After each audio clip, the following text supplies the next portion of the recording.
bareng tahun 2015. Di situ sistemnya apa? Kalau kampanye baru cuti, kalau tidak kampanye tidak cuti. Nah, saya pun tidak membela yang lama, karena saya menyadari bisa saja ada ekses orang memanfaatkan jabatan untuk kampanye. Makanya saya minta, tapi juga jangan ekstrim dong. Kalau ini kan di sini nih. Kalau kampanye manfaatin jabatan, dia cutinya on off. Lalu tiba-tiba ekstrim di sini dirampas. Pokoknya kalau kamu mau kampanye, selesai kamu cuti 4 bulan. Kira-kira 4 bulan. Yang saya minta kan di sini, harusnya kalau kamu suzon orang bisa nyalain aturan, kamu bikin aturannya gitu dong. Kalau kamu kampanye, cuti. Kalau kamu tidak mau kampanye, boleh tidak cuti. Nah, itu saya bawa.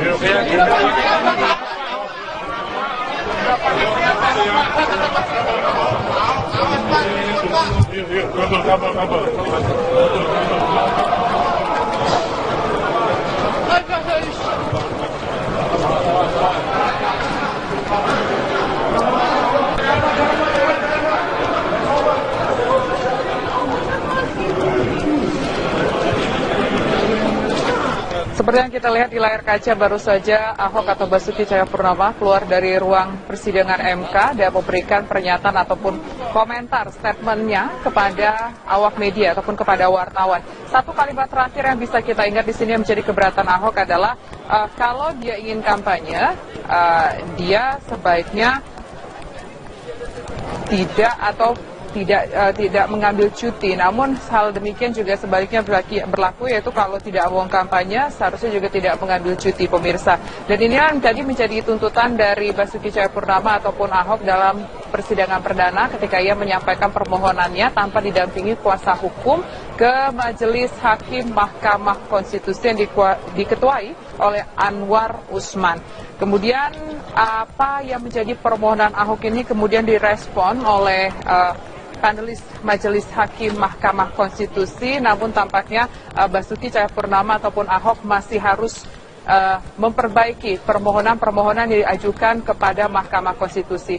Dan Ahok pun diberikan tenggat waktu sekitar 14 hari untuk memperbaiki permohonannya, yaitu jatuh temponya pada tanggal 5 September 2016 pada pukul 10 waktu Indonesia Barat. Dan untuk memberikan perbaikan permohonan-permohonan tersebut, pemirsa, Ahok tidak perlu lagi menjalani persidangan seperti yang berlangsung pada siang hari ini, tapi juga Ahok harusnya yaitu datang langsung ke Mahkamah Konstitusi, kemudian memberikan berkas permohonan yang sudah diperbaiki sesuai dengan tenggat waktu ke pihak panitera, barulah nanti mungkin akan dilakukan persidangan lanjutan. Dan pemirsa, demikian kabar khusus untuk saat ini. Sesaat lagi Anda dapat menyaksikan program Kabar Siang. Bisa nggak misalnya Mendagri memaksa saya cuti tanpa saya ngajukan?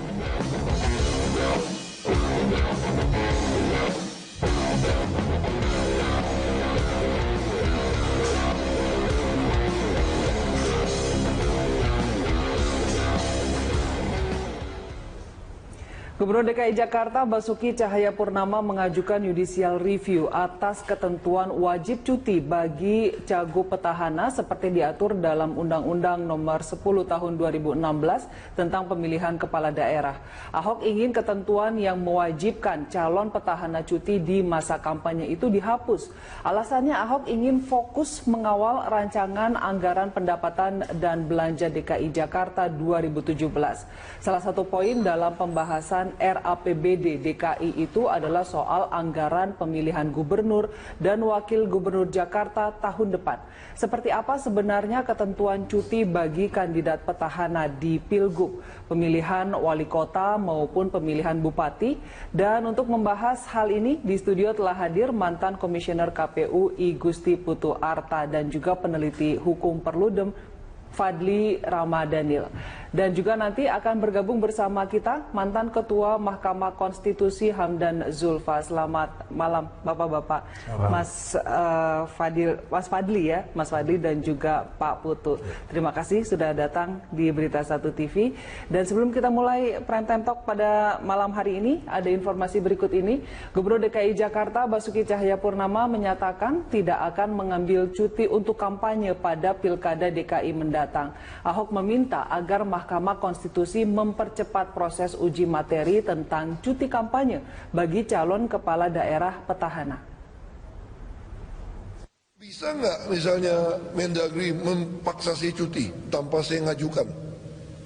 Nggak bisa.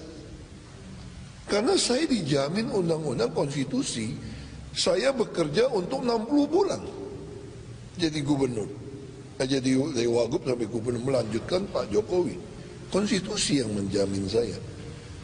Jadi kalau saya dipaksa cuti melawan konstitusi nggak? Melawan. Tapi kan mereka bisa politik. Kalau nanti saya nggak mau cuti di masa kampanye, pasti mereka akan langsung yang nggak suka sama saya langsung nyatakan Ahok didiskualifikasi. Berarti tidak bisa jadi gubernur kembali.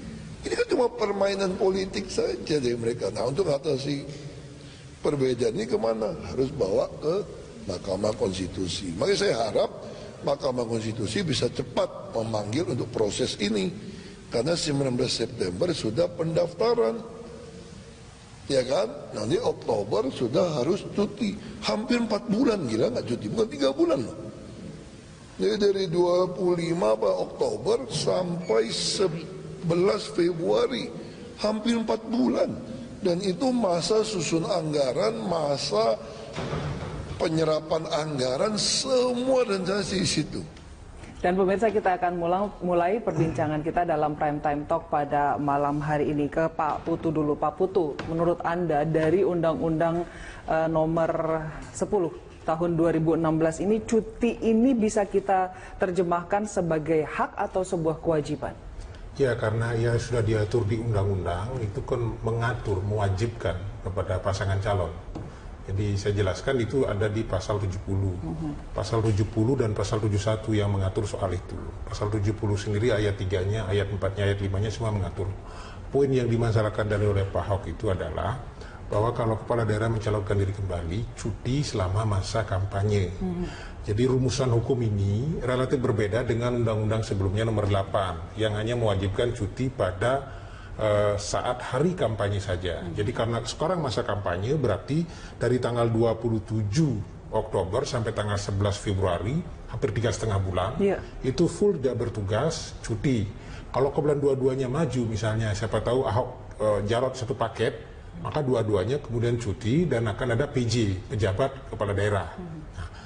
Itu apa namanya rumusan teksnya, implikasi kemudian di lapangan terhadap posisi kepala daerah. Nah, pertanyaannya, kenapa rumusan ini muncul?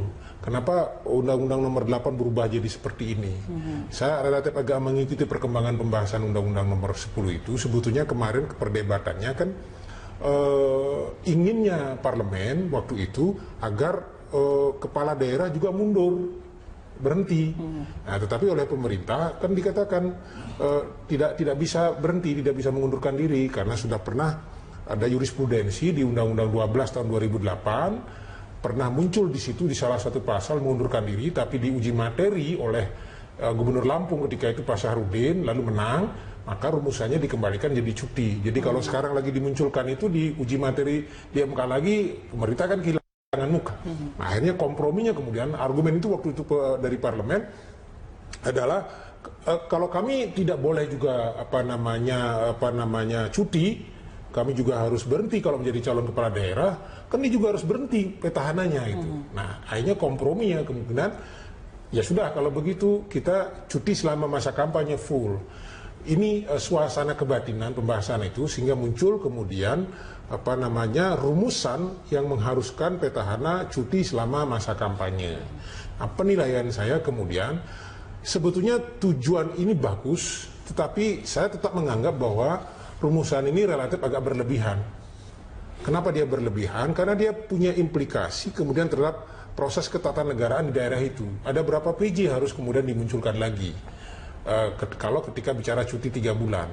Dan karena ini pilkada serentak, Oktober, November, Desember adalah masa-masa krusial pengambilan keputusan strategis, APBD perubahan, APBD 2017, macam-macam.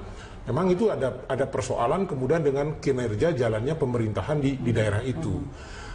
niatnya memang bagus agar menganulir kemungkinan, mengeliminasi kemungkinan kepala daerah kemudian menyalahgunakan kewenangan dan seterusnya. Tapi saya ingin mengatakan sebetulnya seluruh instrumen pasal-pasal yang mengunci kepala daerah untuk tidak menyalahgunakan fasilitas, kewenangan segala macam kan sudah ada.